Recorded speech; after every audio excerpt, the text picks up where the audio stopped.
सबसे पहले आपको बुक्स दिखा देता हूँ।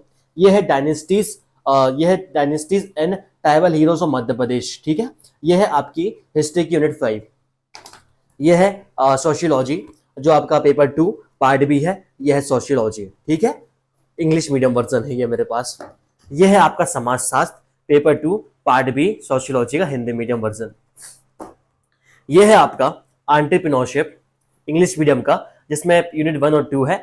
और साथ ही साथ ये है आपका administration management personality development case history, जो कि है यूनिट 3, यूनिट 4, यूनिट 5। ये दोनों इंग्लिश मीडियम में है। और ये है मेरे पास एक उद्यमिता, व्यावसायिक संगठन एवं प्रबंधन, ठीक है। एक्चुअली में अभी तक जो बुक लॉन्च हुई है हिंदी मीडियम में, पता नहीं क्यों ऑमशी करने वालों ने सिर्फ यूनिट 1 और 2 लॉन्च किया है। अभी हिंदी मीडियम इनकी 3, 4, 5 एंटरप्रेन्योरशिप की नहीं आई है। तो चलो ठीक है, अब स्टार्ट करते हैं इनके प्रोज बताना। तो यहाँ पर जो मैं आपको प्रोज बताने वाला हूँ वो रहेंगे आपके बुक वाइज, जैसे कि आप पहले बता दूंगा ट्राइबल्स के, फिर सोशियोलॉजी के, फिर एंटरप्रेन्योरशिप के। तो चलो यदि बात करते हैं dynasties and tribal heroes of Madhya Pradesh का, तो इसके प्रोस मुझे ये लगे कि एक्चुअली में इन्होंने 100 पेज की मतलब इतनी छोटी बुक बना दी है, इसमें एटलीस्ट इन्होंने जितने भी इंपॉर्टेंट रूलर हैं, जितने भी इंपॉर्टेंट शासक हैं, उनको इन्होंने अच्छे तरीके से कवर कर दिया एकदम, जितने भी इंपॉर्टेंट हैं। प्लस इन्होंने 2 मार्क के फॉर्म में दिया है क्वेश्चंस, उनके आंसर भी दिए हैं। प्लस कुछ जगह इन्होंने ऐसा डेटा एड किया है कि जिसको देखने से आपको ऐसा लगेगा कि भैया आप सीधे इनको 7 मार्कर में और 10 मार्कर में पुट कर सकते हैं। और साथ ही साथ इसमें एक चीज और मुझे इसमें बहुत अच्छी लगी, उसमें मुझे बेहतरी क्या लगी, मुझे एक चीज ये अच्छी लगी कि लास्ट में इन्होंने जितने भी पॉसिबल क्वेश्चन है ये इन्होंने बन के दे दिए। तो ओवरऑल यदि मैं इसमें बात करूं इंपॉर्टेंट की, इसमें मुझे क्या इंपॉर्टेंट लगा, मुझे इसमें अच्छी चीज ये लगी कि जहां पे डायनेस्टीज और ट्राइबल हीरोज के लिए लोग बहुत ज्यादा परेशान होते रहते थे, तो प्रीलिम्स में भी उन्होंने पढ़ा है, पर दोबारा जाके मेंस में डीप में पढ़ना पड़ता था, चीजों को याद रखना पड़ता था। तो यहाँ पे इन्होंने उस चीज को कंसाइज कर दिया है, उन चीज को इन्होंने इतना कंसाइज कर दिया कि टू द पॉइंट दिया, टू द सिलेबस दिया। मुझे ये चीज इसकी प्रोस में ये अच्छी लगी। दूसरा, अब हम बात करते हैं सोशियोलॉजी की, ठीक है। तो सोशियोलॉजी में मुझे क्या चीज अच्छा लगा आपको मैं ऑनेस्टली बताता हूँ। सबसे पहले सोशियोलॉजी में मुझे इनकी लैंग्वेज बहुत इजी लगी। पहली चीज मुझे इनकी लैंग्वेज अच्छी इजी लगी, और वोकैब एनरिच है। ऐसा नहीं कि इन्होंने कोई भी मतलब इजी वोकैब का यूज किया है, कुछ जगह इन्होंने टर्म स्पेसिफिक टर्म का यूज किया कि जिसको आप पढ़ के लगेगा कि हाँ, एक तो इनको लैंग्वेज इजी है, समझने में आसान है, प्लस वोकैब एनरिच भी है। पहला मुझे ये लगा अच्छा। दूसरा मुझे क्या चीज अच्छी लगी ओमशी एकेडमी की, मुझे ये चीज अच्छी लगी कि ये टू द पॉइंट है, टू द सिलेबस है। और इसमें जो चीजें दी गई हैं पॉइंट्स के फॉर्म में दी गई हैं, यदि आप चाहें तो इससे सिनॉप्सिस नोट्स बना के आप अच्छे से इसको रिप्रेजेंट कर सकते हैं, अच्छे से आप इसको बता सकते हैं। तो इस तरीके से मुझे सोशियोलॉजी में यह चीज इनकी अच्छी लगी कि भैया टू द पॉइंट इन्होंने दिया है और अच्छे से दिया है, अच्छे से डिफाइन किया है। इतना है कि यदि कोई सामने वाला यदि उसको हल्की सी बुक बस रीडिंग आती हो, बुक रीडिंग करके वो समझ बच सकता हो, तो इतना पढ़ने के बाद उनकी सोशियोलॉजी की समझ अच्छी खासी विकसित हो जाएगी। तो मुझे इंग्लिश मीडियम में ये चीज अच्छी लगी। और एक और मुझे सबसे अच्छी क्या चीज लगी, ये देखो, यह है इनकी हिंदी मीडियम वेरिएंट समाजशास्त्र, और ये इनका इंग्लिश मीडियम वेरिएंट सोशियोलॉजी। तो अभी सोशियोलॉजी के जो इंग्लिश मीडियम के सोर्स है ना, तो बहुत कम अवेलेबल है, और जिस हिसाब से उन्होंने काम किया, कंटेंट दिया, तो मुझे तो बहुत अच्छा लगा। और इनके कॉन्स भी मैं आगे डिस्कस करने वाला हूं, तो कॉन्स भी देख लीजिएगा। और साथ साथ मैं आगे स्ट्रेटजी भी डिस्कस करने वाला हूं कि इनको कवर कैसे करना है, इनकी अप्रोच क्या है, तो उस हिसाब से आप देख लेना, ठीक है। ये रही सोशियोलॉजी। अब देखो, ये है आपकी entrepreneurship, business organisation and management. देखो इसमें यदि मैं बात करूं तो इसमें तो यार 2 आपको मिलेंगे इंग्लिश मीडियम में, एक मिलेगा आपको 1 और 2, और यहाँ पे 3, 4, 5। पता नहीं इन्होंने इसमें हिंदी मीडियम में सिर्फ 2 यूनिट क्यों लॉन्च करी है, बाकी इंग्लिश मीडियम वालों के लिए तो अच्छा कंटेंट है। अब इसमें बात करूं तो मुझे सबसे अच्छी चीज क्या लगी, मुझे इसमें जैसे मैंने बताया कि मुझे लैंग्वेज अच्छी इजी लगी है, और इजी टू अंडरस्टैंडिंग लगी है, टू द पॉइंट सिलेबस लगा है। और ऐसा है कि ज्यादा लोग कवर भी नहीं कर सकते, लेकिन हाँ यदि इसमें इतना ज्यादा डिटेल में भी दे दिया गया है कि आप कवर करोगे और सिनॉप्सिस नोट्स बना लोगे तो आपको उससे काम हो जाएगा, आपको ज्यादा एक्स्ट्रा पढ़ने की आवश्यकता नहीं है। प्लस चाहे आपकी ट्राइबल हीरोज हो गई, प्लस आपकी सोशियोलॉजी हो गई, चाहे आपकी एंटरप्रेन्योरशिप, बिजनेस ऑर्गेनाइजेशन हो गया और मैनेजमेंट हो गया। इन्होंने लास्ट में क्या पॉसिबल क्वेश्चन, जैसे कि मेंस की हर बुक में आते हैं, इन्होंने लास्ट में पॉसिबल क्वेश्चन भी दिया है। यदि आप पॉसिबल क्वेश्चन से देख के करते हैं तो चीजें आपके लिए ज्यादा ईजी हो जाती है, ठीक है। तो मुझे ये चीज अच्छी लगी तीनों बुक की कि सबसे पहले ये टू द पॉइंट है, और टू द पॉइंट के साथ साथ इसमें क्या है, टू द पॉइंट के साथ तो मुझे ये चीज अच्छी लगी इनमें कि सिलेबस को अच्छे से एनालाइज करके दिया गया है। तो ओवरऑल यदि मैं बात करूं तो मुझे बुक पसंद आई रीडिंग में। अब डिस्कस करते हैं इनके कॉन्स के बारे में।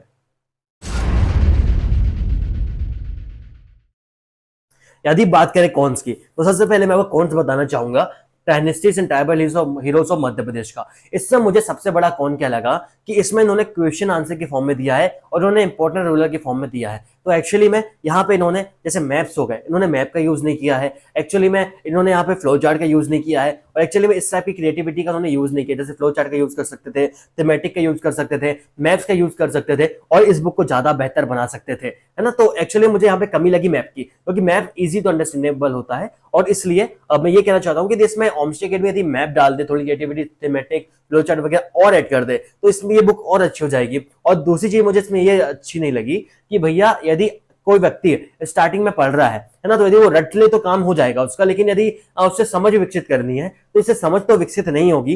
बल्कि सोशियोलॉजी में उन्होंने अच्छा काम किया है, कि सोशियोलॉजी में उन्होंने बहुत अच्छा काम किया एक्चुअली में।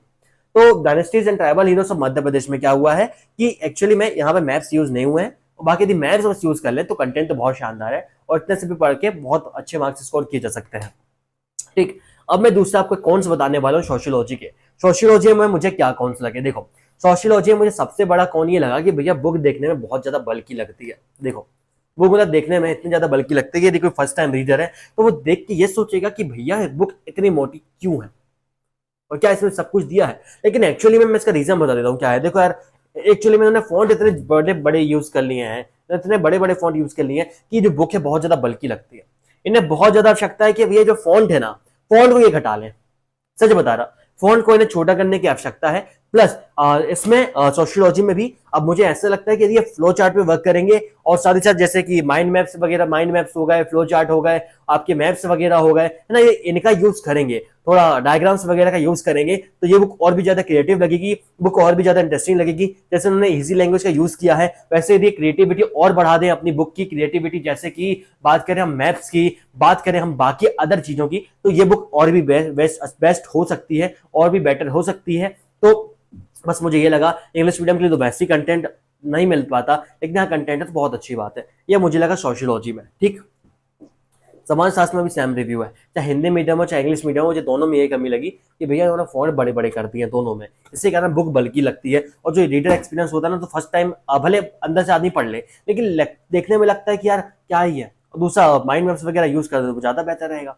तो हमशी कहने वाले ये वीडियो देख रहे हो तो ये ट्राई कर लेना अगले वेरिएंट में। ठीक है, अब देखो entrepreneurship, business organisation and management, इसमें मुझे सबसे बड़ा बैकलॉग क्या लगा। देखो यार, जब आप लोग बुक लॉन्च कर रहे हो, 1 और 2 आपने लॉन्च कर दी, 3, 4, 5 आपने लॉन्च कर दी किसमें, इंग्लिश मीडियम में, तो हिंदी मीडियम वाले के पास आपने एक ही चॉइस सके कि 1 और 2 बस परचेज कर सके।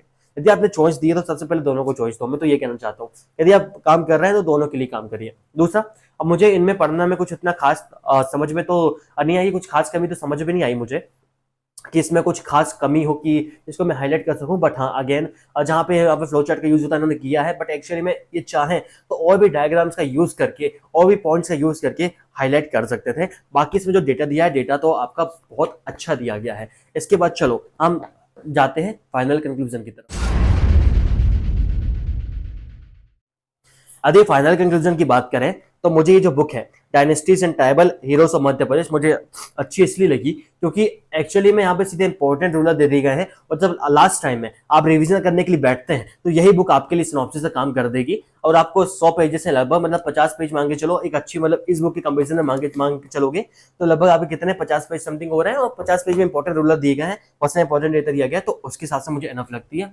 सेकेंड, मुझे ये लगा कि जो सोशियोलॉजी में इन्होंने काम नहीं किया था, किस पे काम नहीं किया था, इन्होंने काम नहीं किया था मैप्स पे, माइंड मैप्स पे, तो फ्लो चार्ट्स वगैरह पे। तो यदि आप चाहें तो इन्होंने इतना डेटा दे दिया है सोशियोलॉजी पे कि यदि आप चाहें तो फ्लो चार्ट का यूज आप खुद से कर सकते हैं, और जो मैप्स वगैरह तो वो वैसे ही एमपी की मैप ड्रॉ करते आता होगा, माइंड मैप्स वगैरह बनाते आते होंगे, तो अब यदि ऐसा करेंगे तो ये भी आपके लिए बेस्ट हो जाएगा। तो ये जो कमी है, मुझे ऐसा लगा कि मैप्स वगैरह की कमी है, तो आप एक सिनॉप्सिस नोट्स बना के आप कर सकते हैं। और हाँ, ओवरऑल बात करूंगा कि जो सोशियोलॉजी है, सोशियोलॉजी आपको सिनॉप्सिस नोट्स बनाने ही पड़ेंगे, क्योंकि देखो चीजें ऐसी हैं जो हमें इजी तो लगती हैं लेकिन बहुत सी बेसिक चीजें हम भूल जाते हैं। तो यदि आप इससे पढ़ रहे हो तो एक बार पूरी बुक पढ़ लो, फिर आप सिनॉप्सिस नोट्स बना लेना। और फिर यदि हम बात करें administration and management personality development case study, तो भैया मुझे तो बुक अच्छी लगी, कंसाइज डेटा लगा, ऐसा डेटा लगा कि आप इससे पढ़ के यदि सिनॉप्सिस नोट्स बना लोगे तो मतलब अच्छे खासे मार्क्स स्कोर कर सकते हो। और मुझे बस ओवरऑल इसके लिए बारे में ये कहना चाहूंगा कि तीनों बुक अच्छी हैं, शानदार बुक है, कंटेंट अच्छा दिया गया है, टू द पॉइंट है, बट इसमें मैप्स फ्लो चार्ट और जैसे थीमेटिक वगैरह हो गए, इनका और भी यूज करके बुक को बेहतर बनाया जा सकता है। तो चलिए अब हम बात करते हैं स्ट्रेटजी की कि किस अप्रोच से पढ़ा जाए। ठीक है, सर नहीं पढ़ना है, पहले आप क्या करिएगा, पहले मात्र आप क्वेश्चन पढ़ लीजिएगा और क्वेश्चन पढ़ने के बाद आप एक बार रीडिंग लगाइएगा। रीडिंग लगाने के बाद आप दोबारा रीडिंग लगाइएगा, इसमें समझिएगा कि क्या कहना चाहता है। और जो थर्ड रीडिंग है, थर्ड रीडिंग में यदि पॉसिबल है तो आप आपके सिनॉप्सिस नोट्स भी इससे बना सकते हैं। यदि देखो वैसे सिनॉप्सिस नोट्स बनाने की जरूरत नहीं है क्योंकि ये ऑलरेडी शॉर्ट में है, बस आप हाईलाइटर से हाईलाइट कर सकते हैं। तो ये तो मैंने आपको बता दिया। अब देखो बात करूंगा मैं सोशियोलॉजी की। तो सोशियोलॉजी की आपको क्या अप्रोच फॉलो करना है। देखो सोशियोलॉजी में आपको समाजशास्त्र पढ़ना है, ये तो सीधी बात पता है, लेकिन सोशियोलॉजी में आपको इंडियन सोसाइटी के बारे में पढ़ना है ना। समाजशास्त्र के बारे में जो उसके कंसेप्ट्स हैं उसको तो पढ़ना ही है, लेकिन उसमें उतना ज्यादा वेटेज नहीं है जितना इंडियन सोसाइटी में। तो इंडियन सोसाइटी में एक्चुअली वर्तमान में क्या चल रहा है, हमारा समाज किस प्रकार का है, हमारे समाज में वर्तमान में चल क्या रहा है, क्या प्रॉब्लम्स है और क्या हो सकता है, क्या पॉसिबिलिटीज है, क्या मतलब अच्छी चीजें हैं, क्या कैरेक्टरिस्टिक्स है, ये वगैरह आपको पढ़ना है। तो एक्चुअली में जब आप पढ़ेंगे तो आप ये ध्यान दीजिएगा कि आप आपके समाज के बारे में स्टडी कर रहे हैं। तो आप पढ़ते समय आप ये ध्यान में रख के पढ़िएगा कि हमारा समाज कैसा है और ये जो हम पढ़ रहे हैं हमारे समाज में हम किस प्रकार से इंप्लीमेंट कर सकते हैं। ये तो हुई इसकी अप्रोच। यदि हम आगे बात करें इसको पढ़ना कैसे, तो पहली बार आपको बुक की पूरी रीडिंग लगाना है। बुक की रीडिंग लगाने के बाद जब आप दूसरी रीडिंग करेंगे तो दूसरी रीडिंग में जो आपका बुक है ना, बुक का जो हेडिंग है और जो सब हेडिंग है, जैसे कुछ हेडिंग होगी उसको हाईलाइट, उसको मतलब अंडरलाइन करना है आपको पेंसिल से, उसकी सब हेडिंग को अंडरलाइन करना है आपको पेंसिल से। ठीक है, इतना करने के बाद आपको बुक की सेकंड रीडिंग कंप्लीट करनी है। थर्ड रीडिंग में क्या करना है, थर्ड रीडिंग में जो आपको हाईलाइटर लेना है, हाईलाइटर से आपको हेडिंग को हाईलाइट करना है, उसके सब हेडिंग को हाईलाइट करना है, उसके अंदर का जो कंटेंट है आपको कुछ ऐसा लग रहा है कि ये पॉइंट आप भूल जाओगे तो उसको आपको हाईलाइट करना है, उसको आपको हाईलाइट करना है। ठीक है, इतना कर लेना, ये आपकी 3 रीडिंग हो जाएगी। फिर आपको 4th रीडिंग करना है और जो आपने वर्ड्स को हाईलाइट किया है ना उसको एक तरीके से फ्लो चार्ट के तरीके में, फ्लो चार्ट में, माइंड मैप्स में और मैप के तरीके से आपको क्या करना है, आपको उसके नोट्स बना लेना है।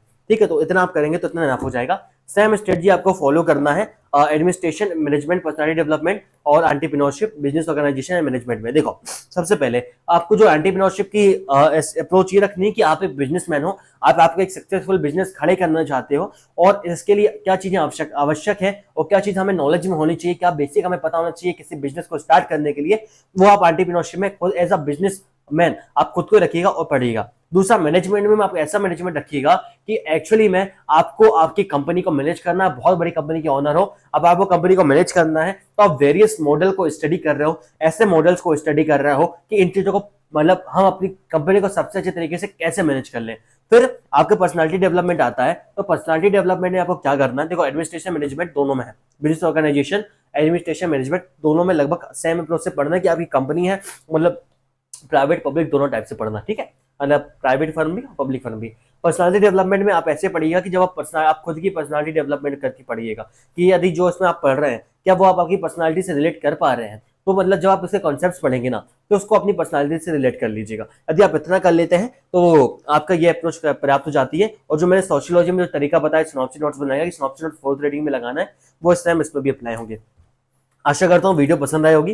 यदि वीडियो पसंद आई होगी तो मेरा टेलीग्राम चैनल की लिंक मैंने नीचे डिस्क्रिप्शन में ड्रॉप कर दी है, जहां पर मैं डेली मेंस की टारगेट देता रहता हूँ और वहां पर यदि आप चाहें तो आप अच्छे से हमारे साथ आके टारगेट फॉलो कर सकते हैं, हमारे साथ मिलकर पढ़ाई कर सकते हैं और ज्यादा अच्छे से आप रिस्पॉन्सिबल रहेंगे मतलब टारगेट्स को पूरा करने के लिए। तो आपकी पढ़ाई भी एक लिमिटेड टाइम में बहुत ज्यादा प्रोडक्टिव हो जाएगी। तो अभी तक आपने हमारा टेलीग्राम चैनल ज्वाइन नहीं किया है तो अभी हमारा टेलीग्राम चैनल ज्वाइन करिए। चलिए मिलते हैं फिर अगली वीडियो में, तब तक के लिए जय हिंद, जय भारत, वंदे मातरम।